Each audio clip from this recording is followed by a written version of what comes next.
We're good to go now, as my son would say. Excellent. Good to go, Dad. Good to go. Good. So when were you diagnosed? Let's start there.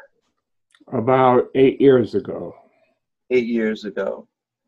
You know, and one of the questions I like to ask is, after you got that diagnosis, can you walk us through how that hit you, your emotional response after you went through the diagnostic process? Well, yeah, back in the days, the diagnosis itself was essentially a rule-out diagnosis. Yep. I mean, you presented with a few syndromes and symptoms, and then they tried to attribute those symptoms to, you know, is your thyroid this big, and are you an alcoholic, and are you not sleeping well, and are you depressed, and blah, blah, blah, blah, blah. So it took almost a year for them to make the diagnosis. And when they did, my neurologist walked in, he looked down at the desk, and he said, "Richard, you have dementia, probably the Alzheimer's type. Do you have any questions?" Well, my brother and my wife and I couldn't remember if we had any questions or not. Right. That's all a mystery to us. So we drove home in silence. And when I got out of the car, I started to cry, just hysterically. And the irony of it is I didn't know why I was crying. I didn't know anything about Alzheimer's. I was a psychologist, so I thought I knew everything, and turns out I knew nothing about this. And I cried for maybe 2 weeks straight until I just ran out of tears. And it turned out that my wife cried, but she cried on the way to work. And if she couldn't stop crying, everybody in labor and delivery, she's a labor and delivery nurse, they cried for a while for me. Yeah. It's just profound, those words, "you have Alzheimer's." I'm not sure why, but it just is. It stirs up such deep insecurities inside of people. It's like saying you're going to die. Yes. Well, you know, the news is we're all going to die. Right. And I'm not going to die any quicker or later because somebody said to me, "you have Alzheimer's." But that's how most people react. And it's so profound to people, I have to think that it's tied in some ways to, you know, losing control over yourself, being unable to communicate. We all think of somebody in the final stages of dementia, curled up in a kind of a fetus position, not saying anything for a year or so, and then just slipping away. So I did like most people did. I was still teaching, and I went to my dean and I said, I was teaching a big class, 400 students in basic psychology. And I said, I need some help with my class because it's just too big for me to do by myself. And there's only so many things you can ask undergraduates to do. So if I had a couple of graduate students, you can ask them to go get your cleaning if you want. I mean, they'll do anything for you. Yes. And I said, and oh, by the way, I should tell you that I've been diagnosed with a mild form of dementia, but it's not interfering with my teaching. And the next day, he met me at my classroom door, and there was somebody in there prepared to teach my class. Yeah. And he was crying, and you never see a dean cry. I didn't even know they could cry. And he told me how sorry he was. He hated to do this, but what it boiled down to is the university couldn't have a teacher that had Alzheimer's. So I lost that job too, and I think that happens to most people. They lose their job or they quit their job. And once you quit your job and you don't drive anymore, you lose your ability to realize your sense of purpose. Many people, most people, achieve a sense of purpose either through their family and or through their work. But work usually plays a role in your sense of purpose. And when you can't replace work, one job with another because you can't drive, and you have this big A on your head, you really don't have a reason to get up in the morning. For what? And as a matter of fact, when I go visit Alzheimer's communities and stay there the night, in the morning at breakfast, I always say to people, and why did you wake up this morning? What are you going to do today that made it worthwhile getting out of bed, putting your clothes on, brushing your teeth, and coming on down here? Most of them don't have a clue. They'll say their daughter will tell them, or their caregiver will tell them, but it's somebody outside of themselves that is in control of their very essence. And there's a belief that as our symptoms increase, our needs are decreasing. But that's not true. Our needs stay the same regardless of where our symptoms are. But people start focusing more and more on just our basic needs. Well, is he safe? Is he eating well? Are his bowels moving? Do we know where he is all the time? Can he hurt himself? And all those other needs that our purpose helped met. My need for self-esteem, my need for friendship, my need for group involvement, my need to give and receive love. Those are kind of fall by the wayside because everybody is so concerned about these basic safety needs. And in that, we get lost. I think lots of people with dementia, way before they should, turn silent because they know people don't want to listen to them. They get mad at them when they ask them the same question over and over again. They get antsy because it's hard to understand you. And so they just sort of throw up their hands and they stop communicating with you. I mean, they still say yes or no kinds of questions. You want this, you want that. But they don't sit down and talk to you like you were grandpa anymore, or you were their husband anymore. And I certainly experienced that. And so I believe that people with dementia begin to, as a consequence of their dementia, begin to pull in. As a consequence of their dementia, pull themselves in. And as a consequence of dementia, other people do not pull them out. They become disablers rather than enablers. Caregivers tend to look at how they need to disable their loved one. That's why this is so sad to them, because they're always taking things away from us.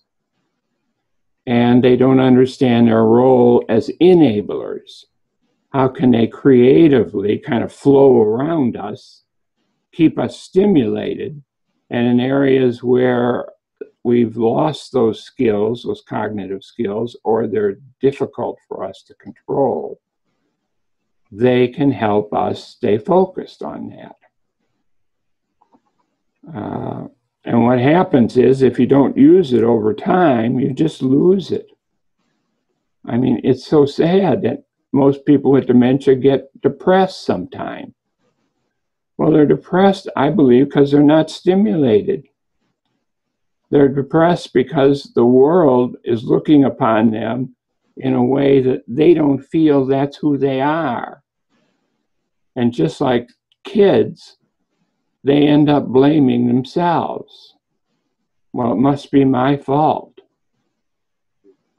But I can't do anything about it. So that's a pretty depressing psychological state to be in. Well, I went through all those things. That's why I understand them. And I've sat and talked with enough people with dementia, hundreds of them actually, that they have these same stories within them. And once you get them talking, they begin to realize this. But unfortunately, their care is not geared towards flowing around them and allowing them to be themselves. Their care is around them rather tightly. And whenever they make a mistake or do something that's atypical or unsafe sometimes, it's taken away from them. And nobody gives any thought to how they're going to replace what was been taken away. The big thing is driving. When are we going to stop driving?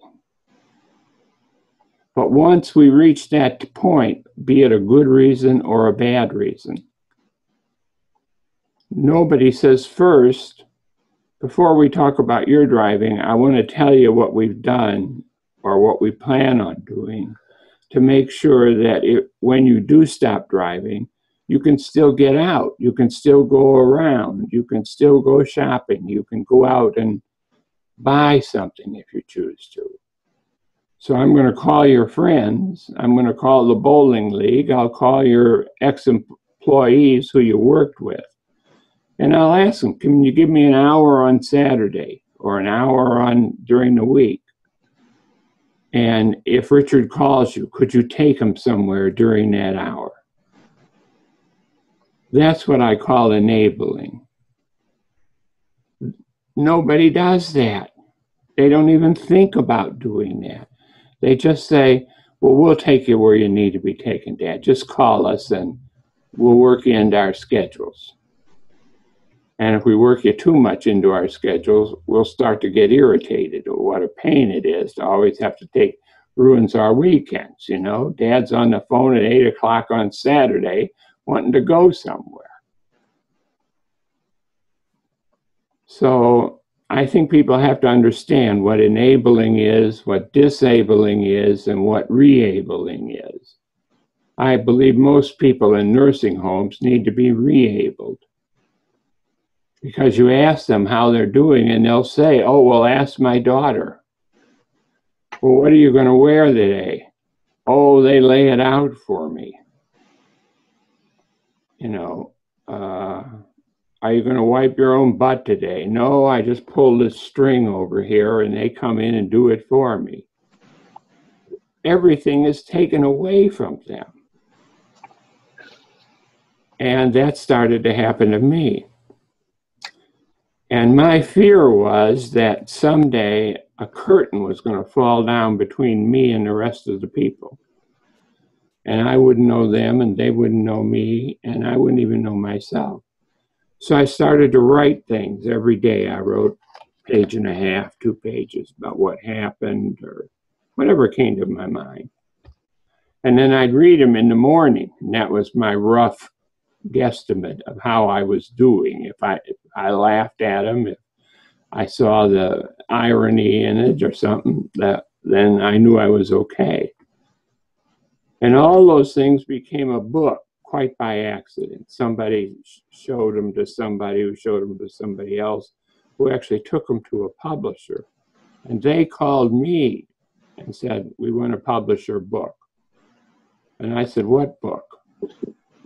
I said, those writings don't have a beginning, a middle, of an end. They don't have any plot in them. There's no character development. It's not a book. They said, no, people with dementia don't write books. How are they going to find out what it's like to have dementia until they start writing books or making DVDs or being interviewed and things like this? And once I wrote the book, literally the next day after it came out, somebody called me and said, hey, we heard you wrote a book. I said, yeah. They said, well, could you come and read part of it to us? Because in those days, that's what authors did. They went and they read, you know, a little bit out of their book. People asked them a few questions, and that was it. And so I started to do that. And the word got out that somebody with dementia who wrote a book was going around to, reading from it. And one day I was talking to somebody about coming to read for them. And they said to me, and we'd like to cover your expenses at least. We want to give you $500. Well, my wife heard them say that, and she said, take it. So I took it.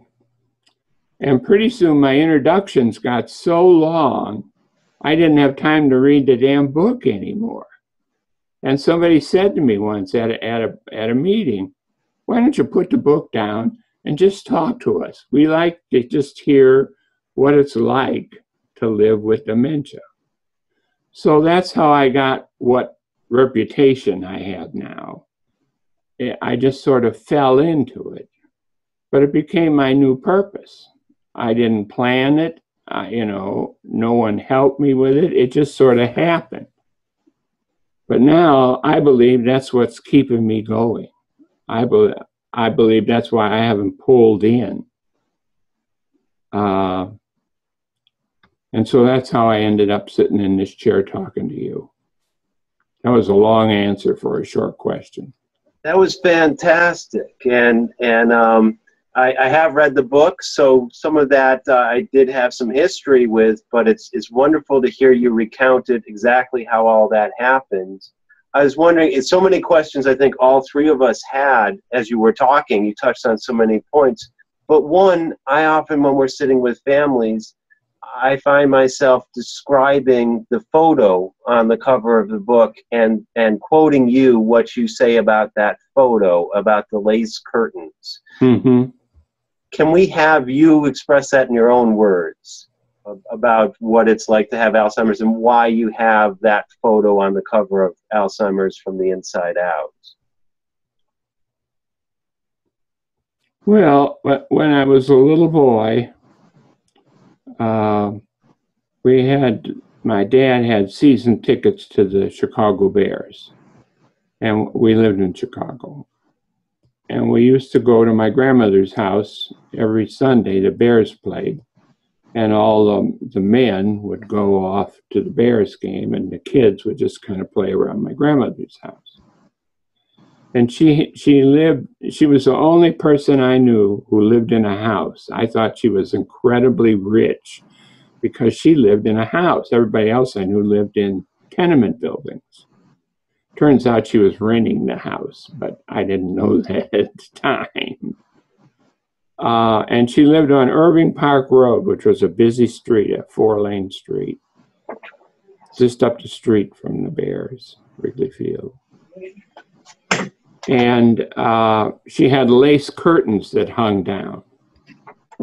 And I was always amazed that when you were looking through the lace curtains, if you looked a certain way, just a little dot in her lace curtains could cover up a whole car.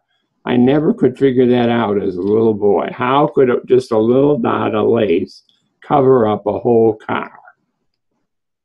So I used to stare through those lace curtains. And sometimes the wind would blow and that little dot would move, and I'd have another area that I couldn't see through. And so when I was diagnosed with dementia, that flashed back to me, honestly, that what was happening to me is I had these little lace dots in my head. At that time, I believed I had a very simplistic belief of memory. I imagined you had a 10-story building in your house, and each floor was a different set of memories. And if I saw Clark, I'd go to the facial recognition floor, go look under the C's or look under the caregivers, go in that room, open the door, go through the file cabinet, pull out a file that matched Clark, and then rush to my hippocampus to tell him who it was. And I felt like sometimes now I would open the door and there was nothing in there. Or I'd open the door and there were files all over the floor. And I knew Clark was in there somewhere, but it took me a long time to find it because I had to go through all these damn files. And so that's what I felt was happening to me cognitively. It was mostly a processing problem. But there was points where I just couldn't remember things. They were just missing. Memories were missing. Well, now it turns out, I know from reading brain science that memories are not file folders. Memories are a little piece of paper over here and a little piece of paper over here and one over here. And when I see your face, I pull in an emotion, I pull in your name, I pull in what you look like, I pull in this experience here, and I reconstruct that memory. And I think what happens in dementia is we've got all the pieces of the jigsaw puzzles, we just don't get the same pieces that everybody else gets. We get a piece of somebody else. And that's confusing to us. And sometimes we don't get enough pieces. And so after a while, we make things up because our brain can't live with jigsaw puzzles with holes in them. Our brain has to know what's going on around me. Who the hell are these people? What am I doing now? And as we realize, we become less and less dependent on that, on kind of the factual, physical side of memory and life. We're more and more left with just the emotions of life. And so as people get deeper into the symptoms of dementia, they are left more and more with just the emotions of life. And those emotions kind of stretch out and they end up covering all of our waking hours. So we live in emotions. Now, there's still some kinds of triggering that takes place factually that sometimes changes the emotion, but a lot of times it doesn't. If we get mad, we're mad for a long time. And we don't even know why we're mad. We just feel mad. And these people kind of keep saying, why are you mad? There's no reason to be mad. Don't be mad. Here's a pill that'll keep you from getting mad. We don't understand what's happening to people. We don't have theories of what happens to people's cognitive abilities when they get dementia. And so dementia has boiled down to forgetting. It's all about forgetting. And I don't think you can really forget. That's the wrong way to characterize it. It's also easy then to see people as being half full when you're forgetting. It's like we're getting our brains full of holes. It's like cheese, Swiss cheese. Well, it's not. It's still full. It's our processing that has problems. And we're not studying that. About 2% of all the money that's spent on research goes to psychosocial studies, and 98% goes to this preposterous chase for a cure. Now, how the hell we're going to cure something when we don't know what causes it? It has different symptoms in individual people. They come on, they have a different set of progressions of those symptoms. How can you know, if you know nothing about the etiology of the disease? First, how can you call it a disease? And secondly, even if you just forget that question and you just attempt to solve it, how can you solve it? You're just reaching out in the dark, grabbing at things. And in the beginning, we started to grab at amyloid, and then more recently at tau, and they can't leave go of that. Failure after failure after failure. They can't leave go of that. But they can continue to spend money on it. And they cry when you don't throw enough money at them. They've actually said, all we need is more money faster now. And when you say, why, what's the plan? They have no plan. The research is seldom replicated. Somebody makes a little breakthrough study somewhere, and then when their money runs out of the grant and they don't get another grant, well, there goes, what the hell's that stuff that you take, what diabetics take? There goes insulin. Remember, we were real hot on if you squirt insulin up your nose, you're going to, and there's thousands of little studies like that that are, bye, sweetheart.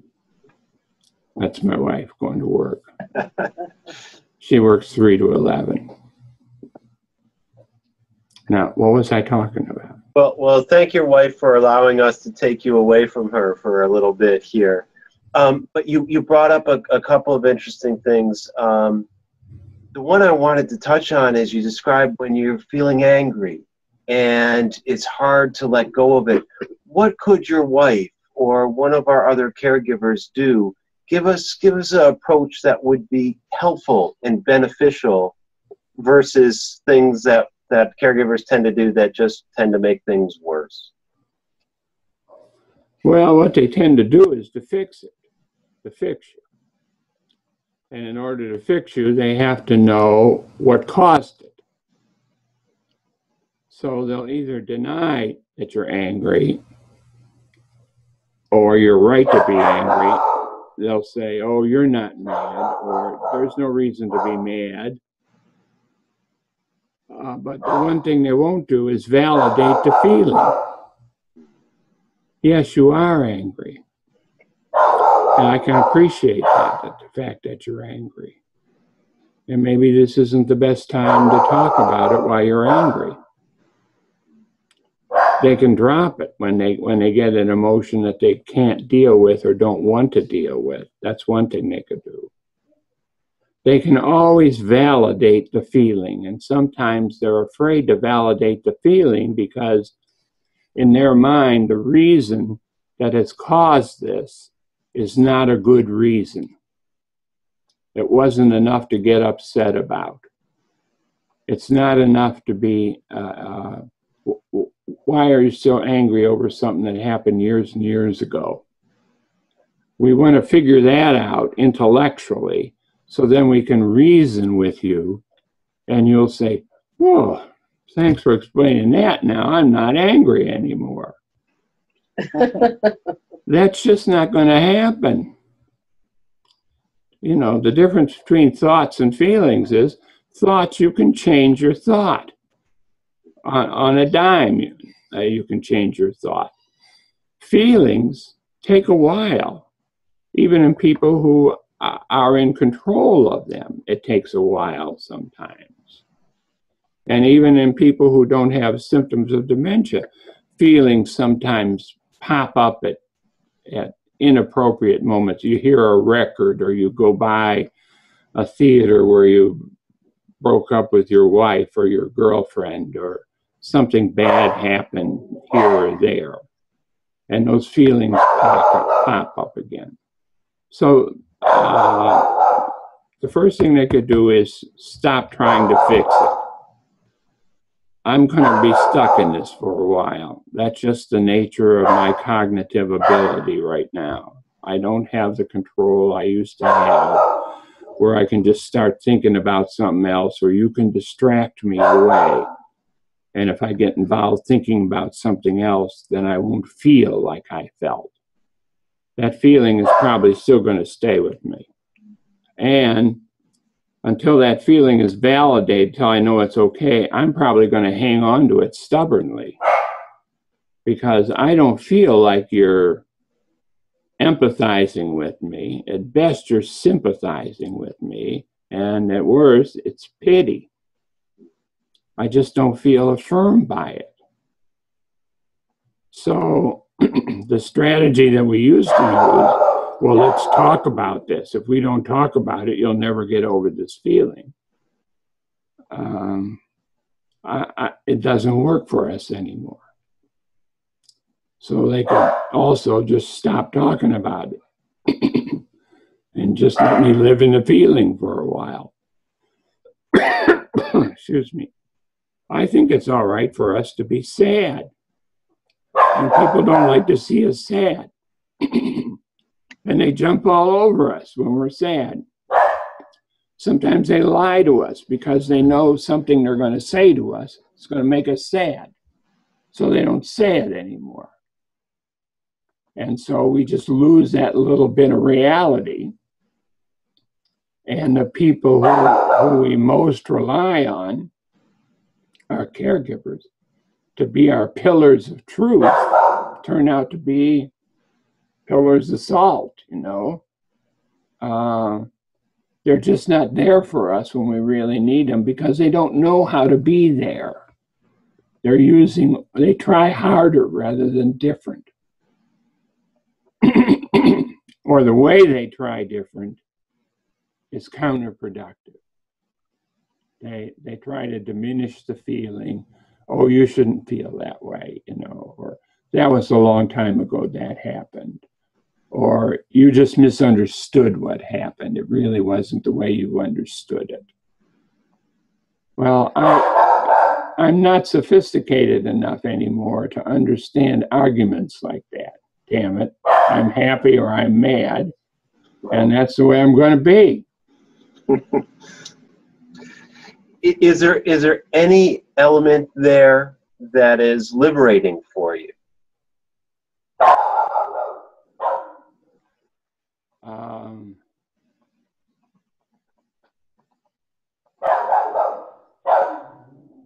That you can be in the moment and live your life, and because you professional, highly trained, highly educated professional, where I'm sure every one of your responses had to be very well thought out. And is there any element that because now you're dealing with this, that you get to be more just in the moment and you get to say what you think? Is there any of that at all? Well, it gets me in more trouble than it helps. Oh dear. Who do you have behind you? A beautiful dog. Yeah, that's my dog. That's Abby. Abby is a Labradoodle. Yeah. They're adorable. And it's my wife's birthday today. Oh. And I hung balloons all over the house. Well, Abby doesn't like the balloons. Uh-oh. She's trying to get them to leave. So she goes and barks at them. And they're helium. They just hang there. Well, we should take a brief moment. I don't know if your wife watches this, but we should sing happy birthday to your wife. Oh, yeah. No, she's gone to work. She works 3 to 11. Wasn't it your birthday, Richard? Or your wife? In February, early February sometime. Right. Yeah.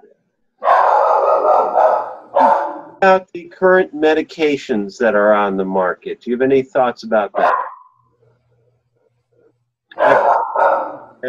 Namenda. Well, I have some pretty strong thoughts about that, you know. Shoot. I'm not a doctor. I'm not a pharmacist. I'm a reluctant expert on dementia. Mm. And I stopped taking them a couple of years ago. they weren't doing me any appreciable good. And there's that, what do they call it? A street story or something like that. There's a story of the lady, at least we heard it here in Houston.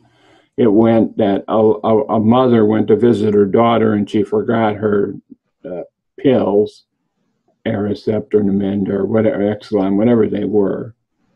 And when she came back from New Orleans, after going a week without her pills, her family didn't recognize her.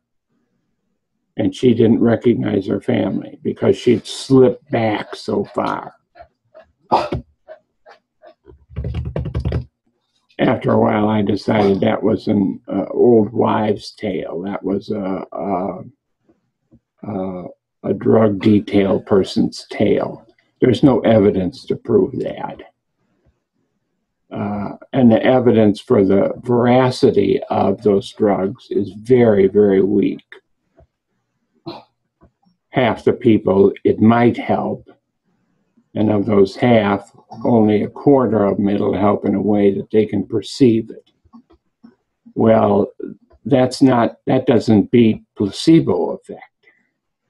Right. Right. So I say to people, but we live in a drug society.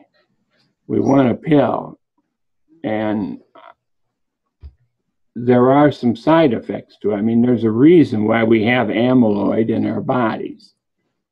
It serves the purpose.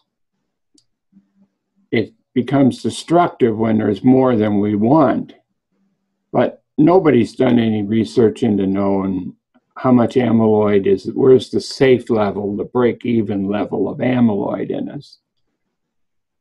In that one study where the first time they used a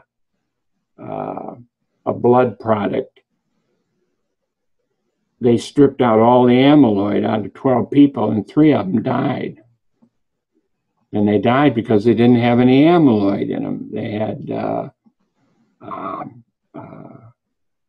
cardiac issues because the amyloid somehow does something in your vessels, your blood vessels. It's very complicated. It's hard to put the pieces together because nobody is helping us put the pieces together. And just helping us to help people living with dementia. Any words of advice that you could give me personally and us as to what we do? I love what you've told us already. What can we do to be more empathetic, to be more there, to be able to get it more? You have to see us as whole people. Yeah. Mm-hmm. You can say you're person-centered, but if the person you're centered on you think is half empty, mm-hmm. If you think they're losing their basic needs each day, if you think their soul is disappearing, if you think they're just not all there, that's how you could help us. And I believe if everybody just believed that, they would know how to help us. Mm-hmm. We know how to help people with disabilities. Uh-huh. We know how to read up on it. We don't read up on it now. We just read drug studies. We talk to each other about ways we can trick our loved ones into doing this or that. I found that if I do this, he does that. That's not the way we treat disabilities, other disabilities. When somebody's in a wheelchair and we want to go upstairs, we don't say, I'll help you out of the chair, but get up here as fast as you can. But with dementia, we say, well, if you can't be like me, and it's obvious you can't, then you aren't nowhere near close to me. We know the person in the wheelchair is still me. He's still a human being. He's still who he was. So that would be my main idea, that you would teach people to be more appreciative of the humanity in people. So I think dementia care should be humanizing. That is, I'm humanized when you do it to me or give it to me or offer it to me. And you're humanized when I thank you for it, when I appreciate it. And so the focus then begins to shift from what you do to me or you give to me to our relationship. And we don't think of relationships. We think a relationship is gone because, you know, he's not the man I married. I don't know who he is. Well, how can you have a relationship with somebody when you don't know who the hell he is? And you're going around telling people you don't know who he is. It's not my husband. It's not Brad anymore.